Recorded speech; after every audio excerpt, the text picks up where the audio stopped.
J'arrive sur le rucher de Chrome pour regarder ce que deviennent les frelons sans les tentes. Et là, à travers la grille, j'ai aperçu un frelon. Donc je vais voir si je peux le filmer. Donc c'est le jour numéro 2 après le retrait des tentes. Et là j'arrive et en 2 minutes je vois un frelon. Donc je vais me cacher là, comme d'hab. Je vais mettre mon chapeau, je vais m'habiller entièrement, et je vais observer. Il fait bien chaud. Là je constate que les ruches sont à l'ombre. C'est plutôt sympa. C'est plutôt très sympa. Il doit être... quelle heure il peut être? Je peux peut-être regarder. Oui. Ça c'est un rucher d'enfer, hein, qui offre de l'ombre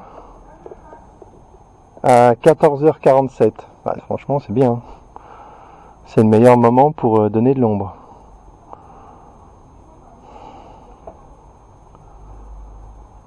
Bon, je vais poser la caméra, je vais attendre le frelon que j'ai vu tout à l'heure.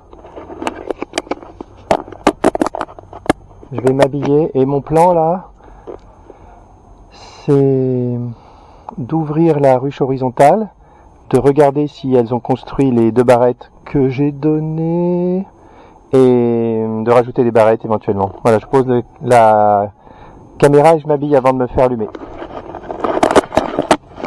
Enfin, je dis ça, mais je sens pas une agressivité particulière sur le rucher, hein, là. Mais bon, j'anticipe, hein.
Bon, c'est pas, il n'y a pas beaucoup de frelons hein, quand même, parce que là, je n'ai pas vu un deuxième. Hein.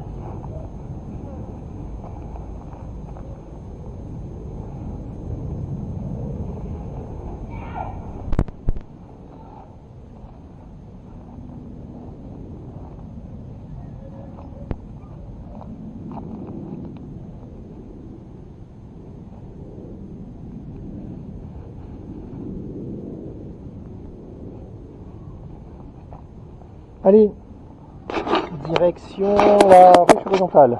C'est parti. Je vois qu'il y a pas mal d'activités toujours, ça fait plaisir.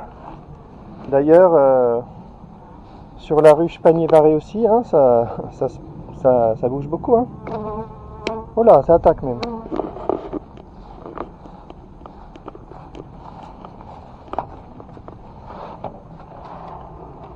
C'est sympa, les abeilles sortent pas par au-dessus, donc c'est bien.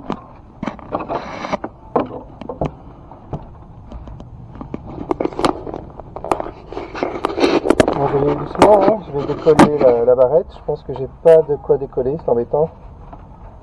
Embêtant. Merde.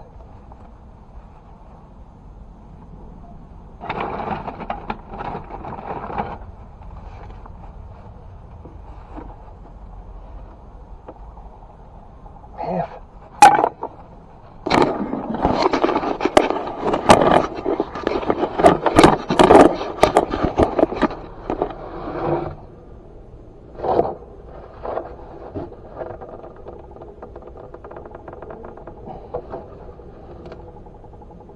C'est bien collé, hein.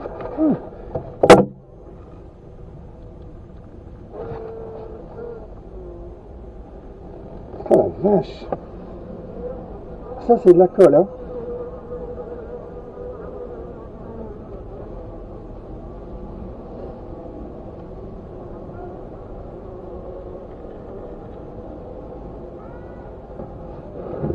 Je vais aller jusqu'au bout, juste pour la vidéo. Mais j'ai déjà la réponse à ma question. Voilà.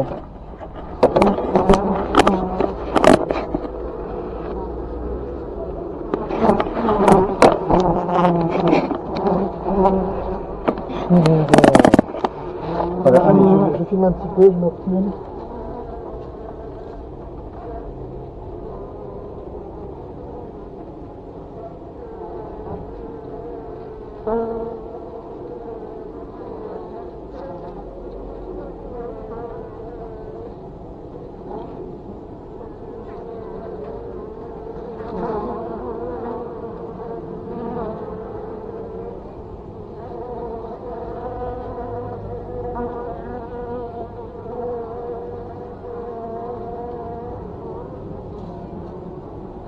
J'ai vu ce que je voulais voir, il n'y a pas de construction supplémentaire sur la dernière barrette. Intéressant.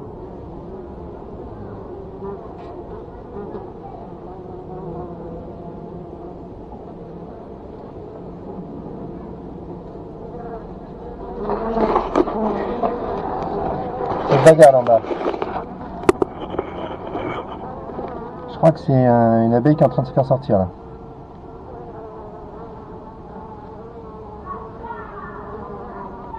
Mais ça pèse une abeille, hein. C'est pas si facile que ça à sortir, hein.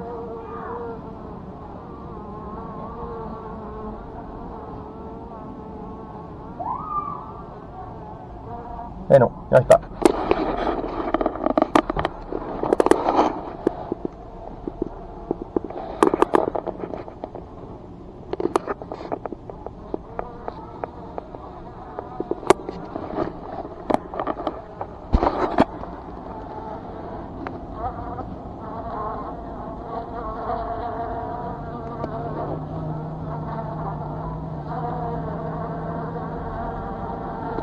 Réussi à sortir.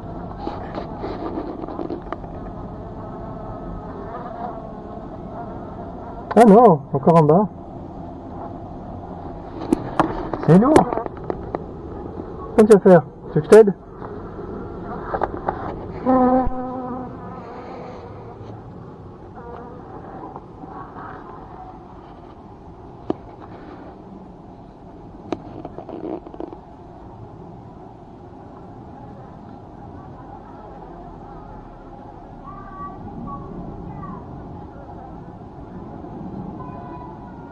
Les abeilles travaillent tranquillement, lentement. Donc, pas d'autre construction. Allez, je peux arrêter.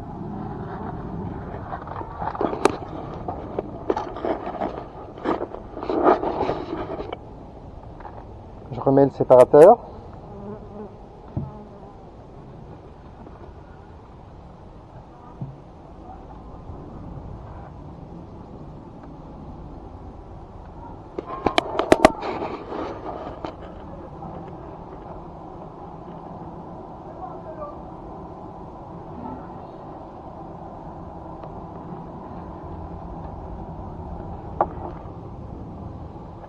Et voilà.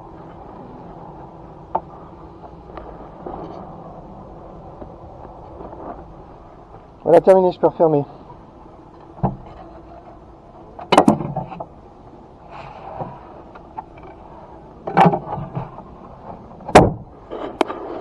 Allez, je retourne de l'autre côté, je regarde si je vois des frelons, et puis c'est bon.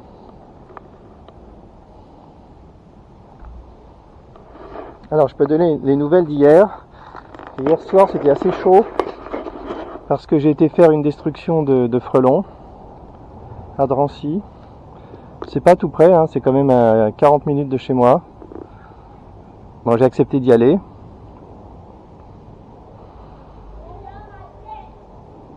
Et arrivé sur place, j'ai eu une mauvaise surprise, c'est que le nid était à 8 mètres de haut sous un toit, donc vraiment très haut. Alors j'ai essayé, pourtant mon annonce dit bien des nids accessibles, hein, mais là 8 mètres ça fait haut quand même. Donc j'ai essayé d'attraper le nid avec la technique que j'utilise pour les essaims, avec une sorte de carton au bout d'une perche. J'ai englobé le nid, je l'ai fait tomber dans la boîte. Tout s'est bien passé, j'ai descendu la boîte, zéro attaque, absolument aucun problème. Le seul problème, c'est ce que j'avais déjà remarqué, c'est que les frelons ne suivent pas du tout les nids. En plus, là, c'était un nid où il n'y avait pas du tout de larves, complètement vide. Donc du coup je me suis retrouvé avec une enveloppe et plus une petite galette vide, enfin c'était ridicule, il y avait 3 frelons dans la boîte, c'était une cata, et tous les frelons étaient restés en haut sous le toit. Donc là c'était vraiment pas terrible, hein. Alors par chance il y avait une très grande échelle, donc je me suis fait une grosse frayeur, je suis monté tout en haut et j'ai aspergé les frelons avec du vinaigre ménager. Bon, ça les a pas tués du tout. En tout cas, pas tout de suite. Au bout d'un moment, tout était aspergé de vinaigre ménager, le nid était détruit, gratté, enfin il n'y avait plus rien. Donc j'ai convenu avec le propriétaire qu'on allait regarder ce qui se passe. Soit les frelons allaient mourir à cause du contact du vinaigre ménager, ça je sais pas, à vérifier. Soit toute la colonie allait partir. Donc il va me rappeler aujourd'hui si jamais il faut revenir. S'il y a le moindre frelon, je reviendrai le chercher. Et si dans une semaine le nid s'est reconstruit dans sa propriété, bien sûr j'irai aussi. Voilà ce qu'on a convenu. Donc c'était très très moyen comme intervention pour moi, mais j'ai encore appris plein de trucs. J'ai confirmé des trucs que j'avais déjà observés. Et j'ai compris qu'il y a une technique qui pourrait super bien marcher. Je l'ai compris en fin d'après-midi quand je suis retourné dans ma boîte à frelons où il y avait une vingtaine de frelons qui étaient restés. Je les ai endormis avec le CO2 et ensuite je les ai détruits. Et là c'est clair qu'avec la bouteille de CO2, l'extincteur qui fait du froid, très froid, en fait on gèle les frelons instantanément. Donc ça me fait penser qu'on pourrait très bien projeter le CO2 glacial sur le nid de frelons pour tous les endormir instantanément. Ensuite, il suffirait une fois qu'ils sont tombés par terre, il suffirait de casser le nid, balayer par terre, ramasser le nid, ramasser tous les frelons et c'est fini. Donc ça c'est vraiment une bonne technique ça. Ça vaut le coup d'essayer parce que ça paraît vraiment très simple. Ça serait même généralisable dans les arbres. On fout le bordel, on glace tout, on fait tout tomber par terre, on se trouve une fois qu'au pied de l'arbre, on se trouve un aspirateur, on aspire tous les débris, tous les frelons, tout le nid, les débris de nid, et hop, on embarque tout, on met tout dans une boîte et on noie les frelons. Ça paraît vraiment un peu bourrin, mais ça paraît une très bonne piste. Après, il restera toujours le vrai problème des destructeurs, c'est qu'ils ne veulent pas revenir sur le site. Et hier, je suis intervenu à 20h, je terminais à 21h ou plus même, 21h30, justement pour récupérer tous les frelons qui revenaient, quoi. Bien sûr, les destructeurs professionnels, eux, ils veulent intervenir dans la journée. Donc pour eux, c'est un problème. Ils veulent surtout pas revenir et c'est évident que les propriétaires, s'il reste 2 frelons, ils demandent un retour et c'est pas gérable. Donc, il y a une autre solution que j'ai vue sur internet et que j'ai trouvée très astucieuse. C'est de laisser sur place des petits pièges de capture. Donc, donc on a récupéré tout le nid, on a la fondatrice, on a tout ce qu'il faut et on sait qu'il y a quelques frelons qui vont revenir ou quelques dizaines de frelons maximum qui vont revenir d'ici le soir. On laisse les petits pièges et on explique aux propriétaires qu'il suffit qu'ils laissent les pièges agir, qu'ils laissent mourir les frelons dans le piège et puis ensuite, quand il voit que le piège est complètement, tout est fini, il peut prendre le piège et le mettre à la poubelle. Et du coup, pas besoin de revenir. Ça paraît pas mal comme solution. Tout ça, c'est des pistes à vérifier. Voilà pour les nouvelles d'hier. Donc je suis entré, j'étais lessivé encore une fois. L'habit spécial, c'est l'enfer. Faut pas rester dedans trop longtemps parce que là on étouffe. Et voilà. Voilà pour le front des frelons. Sinon, ma commande de tente anti-frelons a été expédiée hier. J'ai même un tracking number. Donc ça, c'est une grande nouvelle. Donc je croise les doigts pour que ce que je vais recevoir, ça va être bon. Là, j'ai intérêt. Il vaudrait mieux.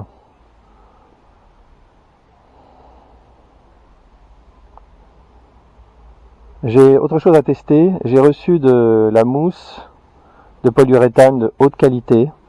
Vraiment pas cher en plus. La bombe est très grande. Elle sèche en 3 minutes quand on fait une couche fine. Donc ça, c'est génial. Donc ça, c'est une autre piste pour la destruction des nids de frelons. C'est de commencer par fermer les portes. Une porte, en fait, je crois qu'il n'y a qu'une porte sur le côté dans un nid de frelons asiatique. Et ensuite, faire une gangue, une peau tout autour du nid. Laisser sécher. Ça prend 3 minutes. 10 minutes, on peut couper au bout de 10 minutes. Donc vraiment, on peut attendre, mais pas de problème. Une fois que tout est sec, on peut emporter le nid sans l'exploser. Donc on détache le nid, on le descend et on garde les frelons avec. Ça serait génial.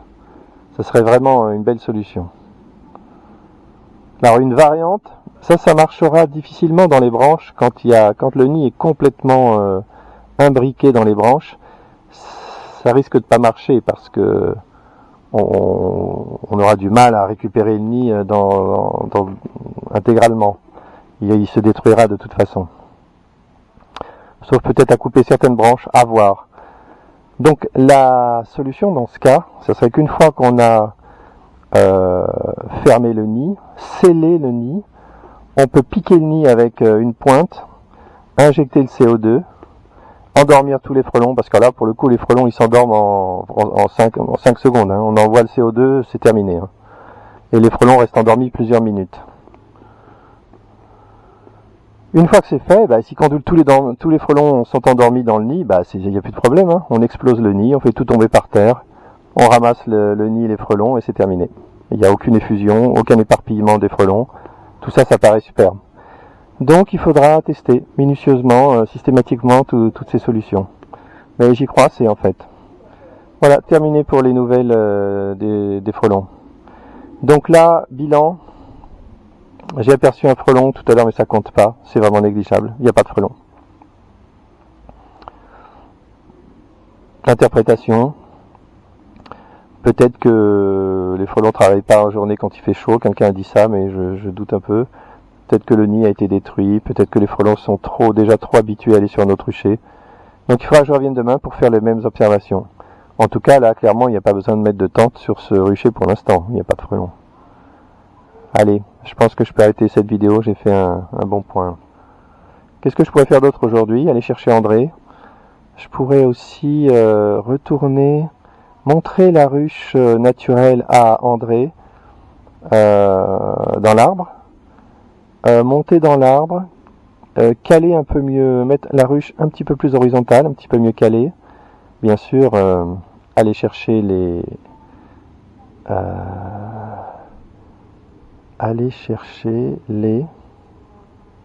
quoi déjà? Putain. Les murs, bien sûr. Aller chercher les murs de 2 jours là. En 2 jours, voir en 2 jours combien de temps, combien on mûrit en 2 jours. Et voilà. Sinon sur le rucher de Montgeron, il y a des prunes à aller chercher. Mais là, faut sortir l'échelle. Et il y en a plein. Et en plus, elle commence à être mûre. Donc là, j'ai peut-être intérêt à me dépêcher avant qu'elle tombe. Allez, je peux arrêter cette vidéo.